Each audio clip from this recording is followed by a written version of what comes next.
What could kyo come from? Kyo could just come from kyo. So there might be a proto-root kyo. Why not? Let's put it in. We also have a few roots here that don't have any glosses. Interesting. Maybe kyo is the Pkwak word for two. I don't know about borrowing numbers.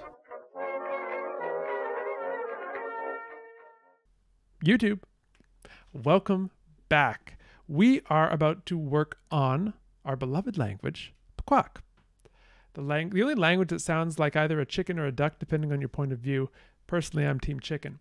So what we're going to do is check out a dictionary that the community has been working on, and we're going to start to fill in some of the gaps in the etymologies and relate Pkwak to its larger language family, which is the Sacrat family.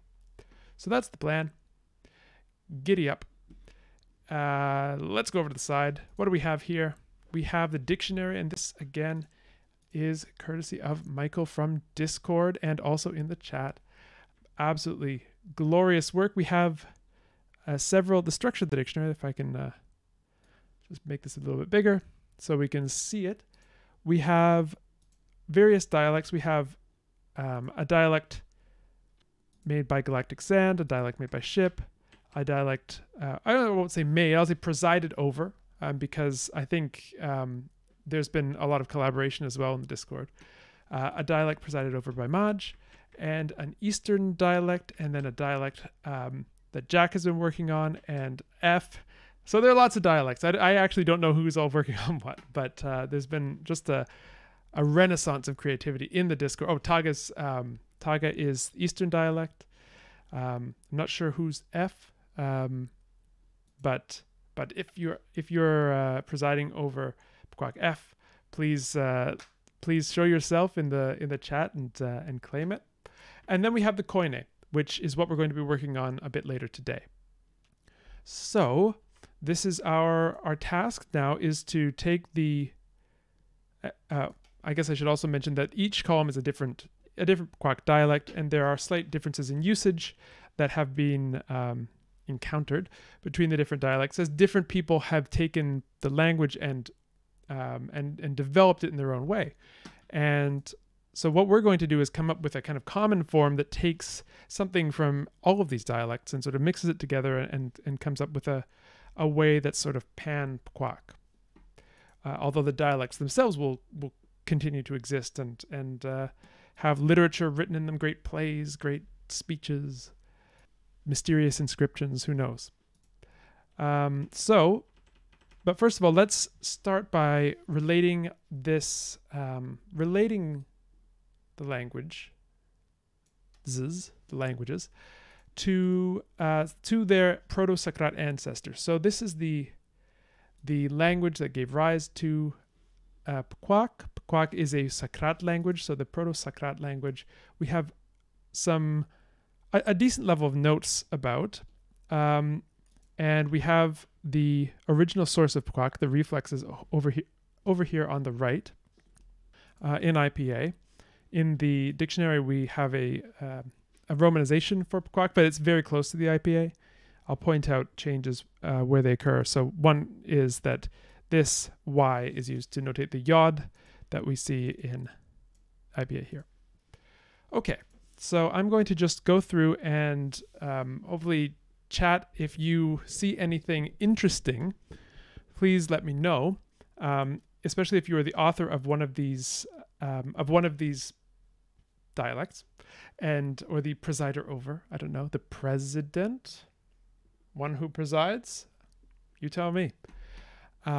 And if there's an interesting etymological story, just let me know and I'll make sure to notate it. Okay, let's scoot back down to the bottom of the chat so I can see everyone. There's even a Pkwak lullaby, which those who are in the Discord can hear. And it's sung by Jack Wren in the chat, you can see. And quite the set of pipes, I have to say. Very well sung. Okay, let's put in some protoforms. So I'm going to start off with Galactic Sand's dialect, just because it's on the left. And I'm going to just zoom down until we find something. Okay, so we have Dwa. So part of the fun of this, in my opinion, is the fact that I actually am not totally privy to every decision that's been made. And so I'm kind of approaching this as a linguist a little bit and trying to figure out what the source of these words indeed is. So doit, I do not actually see in the Protosacrat form. So let's say that the etymology is unknown for now. You've been promoted to president, Maj. Okay, so Galactic Sand has been at work on the Pkwak number system. It's derived from a clipping of Duan. Oh, that's so cool. So from Duan, so I'm going to retitle this column etymology. Because I think that how did I lose it? How did I lose it? Because they're not all from Protosacrat. So this is actually from Pkwak. Duan meaning hold. All right. And that I put in the wrong place. All right. So here's the etymology column there from Duan meaning hold. And I'm going to try and struggle with technology again. Okay.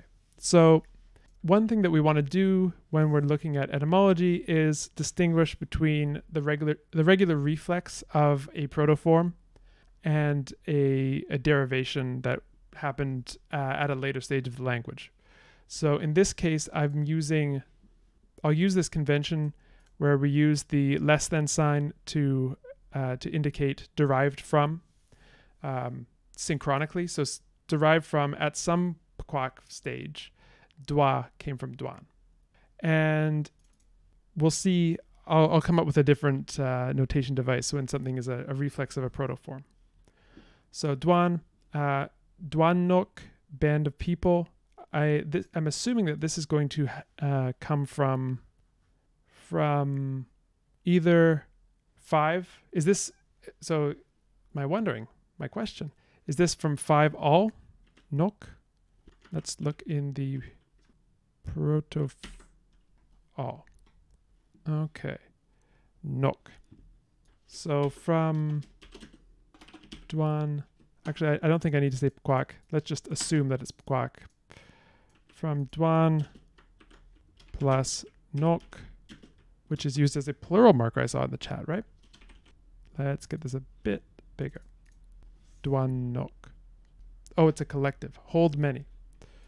Okay, so Duan Nook, this is a collective suffix, and this is great. And let's turn on some wrapping for this. There we go. Perfect. All right. So this is a suffix. Super. Then let's continue.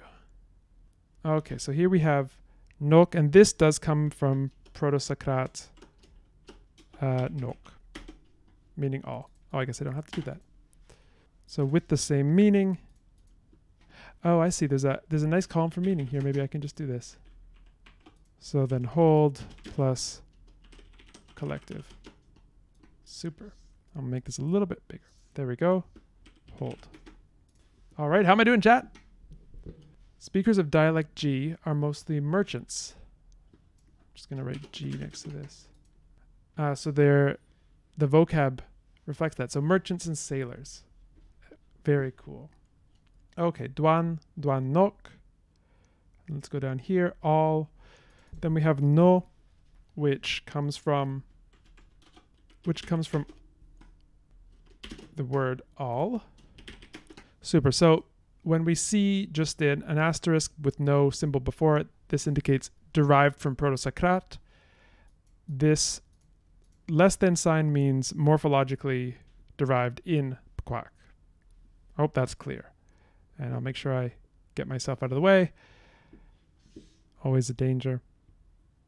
All right, so Nook. So that means all. Then Nokno.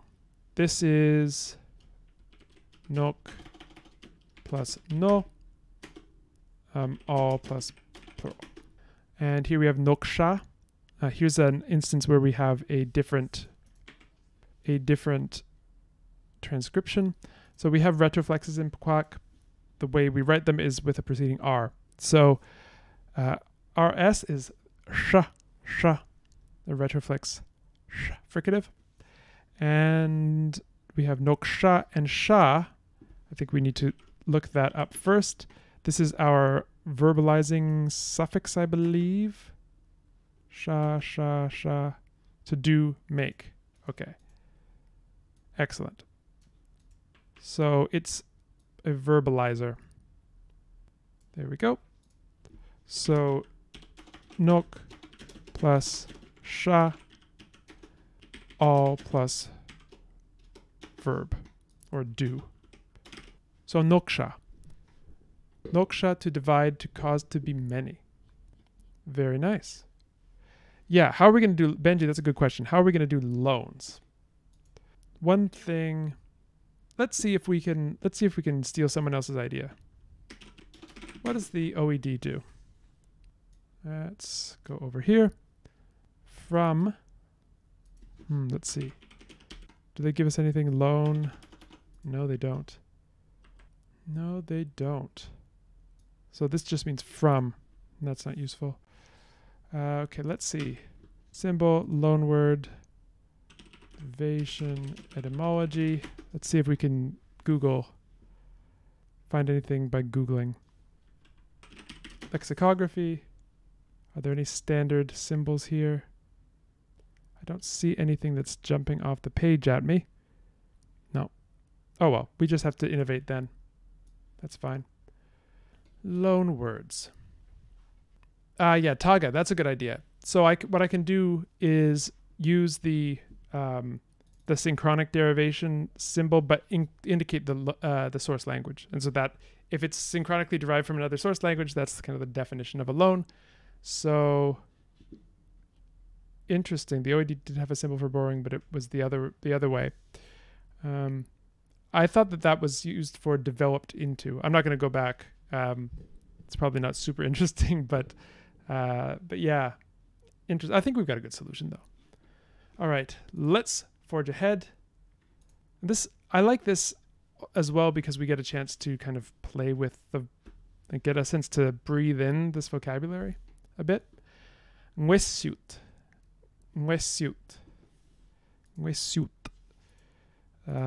Master Lord literally covers people. Okay, so we got cover people. And then we have ngwes plus suit. Ngwes, clothes, peel, bark, skin, outer covering. And then we have ngwes tswor. And this means cover plus safe. Safety. I don't know if so. That's okay. As we're talking about parts of speech, lexical classes, we are dealing with a language family which has very flexible membership in classes. So in categories. So noun, verb, adjective, the same thing can be used for all of them in Protosacrat. But what I see, the tendency in Pkwak is to somewhat solidify whether something is a noun or a verb or an adjective by using derivational suffixes such as this sha that we saw above. Where did it go? Nok sha. Whereas maybe in an earlier Sakrat variety, we might have nok, or in a different Sakrat variety, we just might have nok used to mean divide or to become many. But here we want to push that into a verbal form, so we use the sha. Very cool.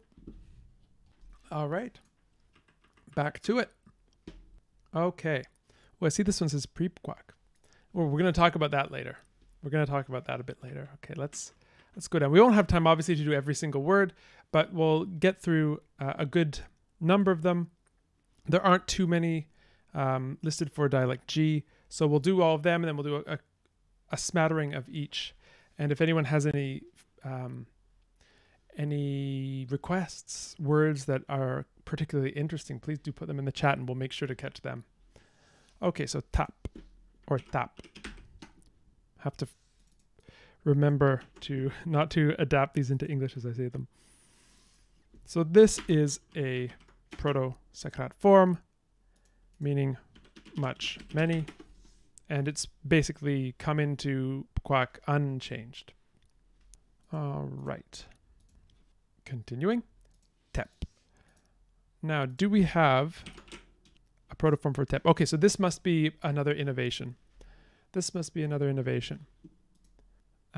Galactic Sand, I'm curious, what is the source of tep? Yeah, ship. Controlling aspiration is hard. I find controlling aspiration isn't as hard once I am in the mode of a phonology of another language. But then when I'm going back and forth between English and that language, then it's a disaster. Ah, tep was ablated from tap. Okay. So that's really cool. Interesting. Maybe I should put that here. I don't know why I can't control the italics separately, but fine.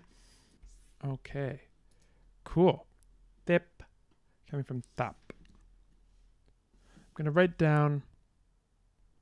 Oh, yeah, tap. Hello. I just did that. You'd think I'd know. So it's not 5, it's much, many.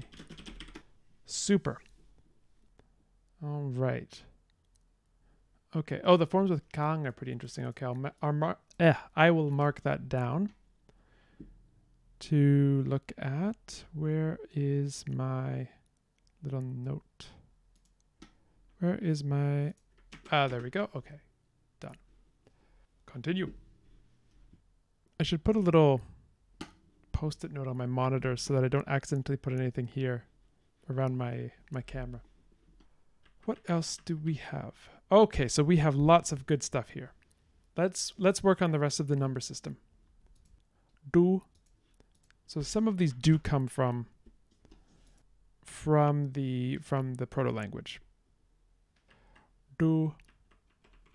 I know that this does come from the proto-language. I know it. There we go. From Protosacrat dru, which also means 1. Now, some of these numbers are innovations.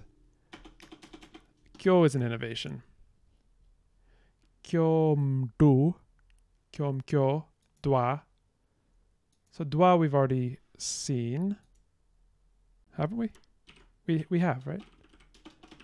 Yes, we have. Okay, so that's also here. So we don't have to redo that one for now. But I'm curious about kyo. Michael says there are a lot of words with ngwes in dialects G and S, which have interesting meanings when looking at their etymology. All right, let's put it down. That's right. Okay, so I'm not sure about kyo, so I'm going to leave that for now. Dwa we've done, but this presumably kyom du, presumably from kyo plus plus du. And I think is from the word ma, meaning and. Yes. Kyo, ma, du. So 2 and 1. And likewise, we have kyo, ma, kyo, kyom, kyo, 2 and 2. Then we have dwa, which we already know about. And might be related to kyao. Interesting. A sneeze. Is that the one? Oh, right. I forgot the J. Silly me. Oh, a moment. This is Protosacrat tikal. Tikal. I keep losing myself. There we go. So, unknown etymology. Interesting. Dwa we know about already. Dwam du. Right, so these are not as interesting. We know what the principle is. Dwam du, dwam kyo. Then we have ngok, which is 8. And it doesn't look like we have a protoform for 8. So where did that come from? And then nyok du, tep, duma tep. Okay, so then it continues as you might expect. Really interesting. I'll just write down very briefly, dwa ma du, dwa ma kyo, and then ngok du. Presumably hard to fit that M in there. Very cool. And then tep we know about already. Ngok we don't know. That's a bit of a mystery. Ngok comes from earlier G vowel nok. Another altered form of nok. Oh, interesting. So from nok all, something plus all. Interesting. Kyo, yeah, kyo could come from, what could kyo come from? Kyo could just come from kyo.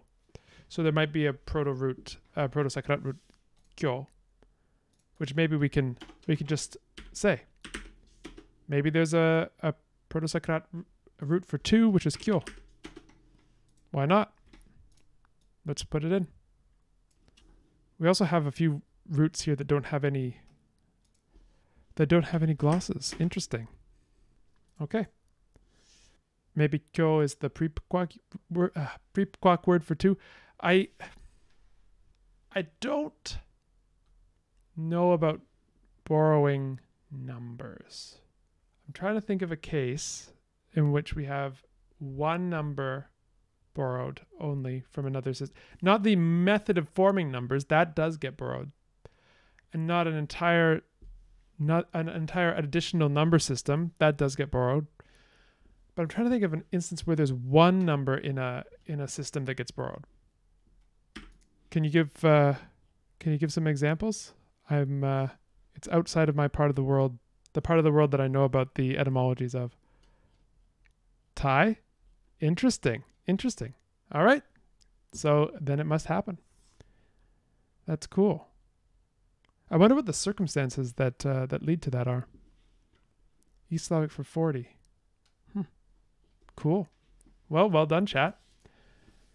All right. Well, I'm going to continue so we can see some more things. Anything where the example is Pirahan, I am going to avoid. I'm going to avoid using as my what's it called? As my example. But if you believe that English they comes from Old Norse, then that's one a little closer to home. Alrighty. Yeah, Taga mentioned them as well. Gluo tep. Oh, interesting. So, excessive plus 10. Gluo. The etymology of first. It's Germanic. It's like literally most foremost. Most ahead. All right. And gluo comes from glue. Ah. Okay, let's go and find gluo so we can mark that down. Glue. Okay, ordinal numbers. Yeah, that ordinal numbers, absolutely. No, I think we have a good data set here of borrowing of numbers. Just doesn't happen to be any that I etymologize in. There, that was a trick. That word was tricky. Okay, glue. Okay, so there's some dissimilation going on there. So, Galactic Sen, would it be fair to say that the word for excessive in dialect G is gluo instead of glue? Because then we can put that in as well. Okay, well, I'll leave it for now. We'll say glue with altered vowel and tep. Great. All right. Can I just point out, before we go any further, we're at 619 entries in this dictionary. That is something very, very special. Okay, next. Pkwak. Oasis, isolated area of fresh waters. Okay, this is one of those Kang forms that Michael pointed out as being interesting. So what is Kang? We don't, oh no, that's because I'm using the romanization. Okay, place. From Protosacrat, krang. So, kang, place, plus Pkwak, water, fresh water. Place, fresh water. Oasis. But I want to do a little bit of comparative work here. Because we also have in ship's dialect, klukang. So we have kang kluk and klukang. Because we have this kang turning into a suffix. Interesting. Interesting. So we can have literally the place of fresh water, or the freshwater place. Where the freshwaterery, the freshwaterorium, if you will. Interesting. Interesting. So we have klukang, spring water, lake, pond. And it would be cool if in the Koine we had both. Okay. I'm going to make this segment a bit longer than normal, so we can fit more in. I'm going to go over to a different dialect now and see if I can. So does anyone have actually anyone? Ship, do you have any interesting etymologies you'd like to show off? Freshwaterorium. All right. Let's take a look. What do we have here? We have here's one. Kangi. Now this has a different etymology. This comes from Pkwak, PP, borrowed from Pkwak, and this is changi, isn't it? How do I do this again? There we go. Moving windows. I know how to do things. I use the computer. Okay. So this comes from, let's get the Pkwak changi, I think, which is something like a camel. And so we see ch is actually loaned as k, which is interesting. Sea monster, glukes. All right, let's look at that. Wait, where is it? Kesklu. So I'm going to just hide these columns for now so we can get over here. Actually, no, I don't need to hide them. I can just use this. Look, I know how to use Excel or whatever this Google Excel thing is. Kesklu. Kes, fish. So kes plus, and then glu is that excessive. Oops. What am I doing? Kes, glu, fish, excessive. So when something is a bit too fish, then that's what you get. You get a sea monster. A fish, sea creature. Okay. So this is a larger type of fish. Kesklu. I could imagine, in the Pkwak movie, what is it? Sea and wind noises and storms and, someone with water battering their face, and they're on a ship and they've got a rope and they're like tying knots and they're saying, "It's the Kesklu." Something like that. That could be fun. All right. I know what Google totally not Excel thing is called. It's called the green one. It's Google Docs, but the green one. Green Docs. Okay. Pkwak there is okay, so this is really cool. In the Pkwak kind of folk biology, there are two kinds of basic fish, whereas we might say fish for everything in English we consider sharks a fish and minnows a fish. But there's a basic distinction between kes and what else? Twam. Ooh. Yeah. Twam. So certain things are twam and certain things are kes. That's really cool. Okay.